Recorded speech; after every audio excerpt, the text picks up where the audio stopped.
Welcome back to the channel. This is a Friday random upload. I'm just taking out the doggies, see them there. We'll get some footage of them in a minute.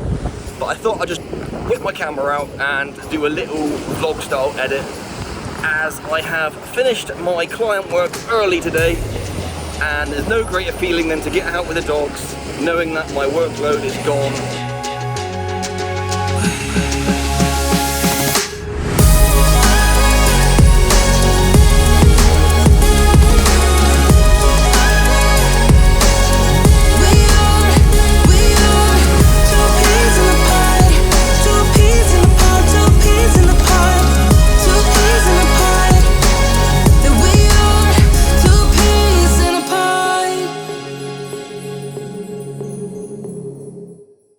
I was going to go home and do the script writing for the next big upload, but instead, is there something I can do with this iPhone 12? Everyone's talking about the iPhone 13 at the moment, obviously, in the cinematic mode, but I'm still on my 12 mini. I rarely get it out for filming. I did that one film it's coming up like, I don't know, 10 months ago now, 8 months, whatever, and I've never done anything more since with it. People have been asking me, can I do a product commercial on the iPhone? Certainly, probably could. The only downside is the wide angle lenses, so we'll have to work out how we get around that issue. But yeah, I think we could see what this little bad boy can do. And there's no reason why we can't use the iPhone to show you that you can create a product commercial up there with the likes of Daniel Schiffer style, on the cheap. You know, we can't all afford Sony A7S3s or the R5 from Canon, but we all have a smartphone, so what can we do with the smartphone in terms of product commercial work? Just as a test and a bit of fun, because all of this is just going to be so you can learn about composition, your lighting, natural light versus constant light, and limitations. So the iPhone obviously is very limited into what we can do with focal range. But yeah, that'll be a good test. But as I mentioned, I was going to do the script writing, and that's going to be a cool video. I've got the approval from the client now, who has said yes, I can use it for my YouTube channel. So I'm going to basically tear it apart and start it again, just so I can do a YouTube video for you guys to show this cool client work that I've had good feedback from. So looking forward to doing that one. It's windy but hot. Sure, it's not a great idea. And then what else is on my mind? I guess the Canon R3 was released quite recently, and that was on my mind as a potential replacement to my Canon 1DX Mark II.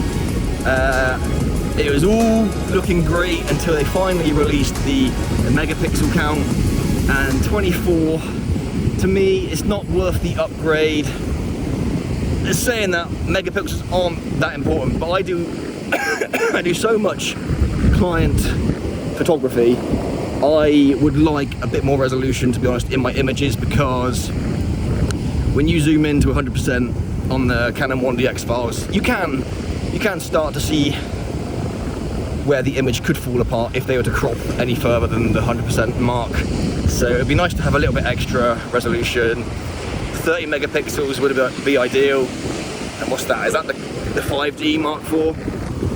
Hated the feel of that in my hands, so I'm not even that keen about the R5 if it feels a bit like a 5D. But that's got top of the range camera video specs alongside megapixel count at 45, so that would be the best hybrid camera for me at the moment. But I'm very curious to see what the Canon R1, if that ever goes forward, would be like. So the R3, great video features obviously, great weather sealed, rugged body, which is what I'm used to, but the megapixels is kind of let it down a little bit. Not that it really matters. You can You can pixel peep all you like. There's been loads of tests where you can't even tell the difference between the 10 megapixels of the Sony a7S III compared to, say, like a super high res sensor megapixel count. So unless you're printing it A2 size and then pixel peeping it like really up close, even then you wouldn't do that. Just trust me, it's my industry in a way.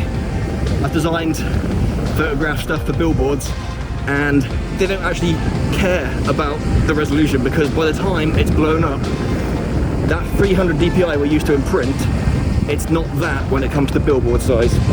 Because it's all relative to how far the person is standing away from the artwork.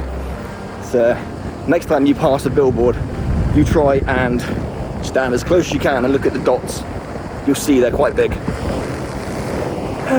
So there, thought I'd come out, do a little vlog style video, burn off some of my belly fat, which I'll put on tonight when I eat my pizza, no doubt, and beer. It's been a while since I've had beer time, isn't it? Yeah, this is a quick upload just to kind of keep the channel alive, letting you know that I'm here on a Friday. Bonus video that has no script, no editing really. This is like a one take, so who knows what's going to be like, if it's even live. If it is live, brilliant. You get to see a little bit of my natural beauty, my face that is, and where I live. Yeah, Bournemouth is a great place to live. Really lucky to be by the beach whenever I want it, and especially now, as of today, the full beach is now dog friendly, so no more closed off areas for these guys. That's it for this video. I just gotta get some B-roll to fill out the other bits. If you haven't seen my iPhone 12 cinematic test, go check out this video now. It's quite an interesting one to show that you can do something fully with the iPhone, but I know I can do better, so don't base it purely on this one, but go check it out. Bye.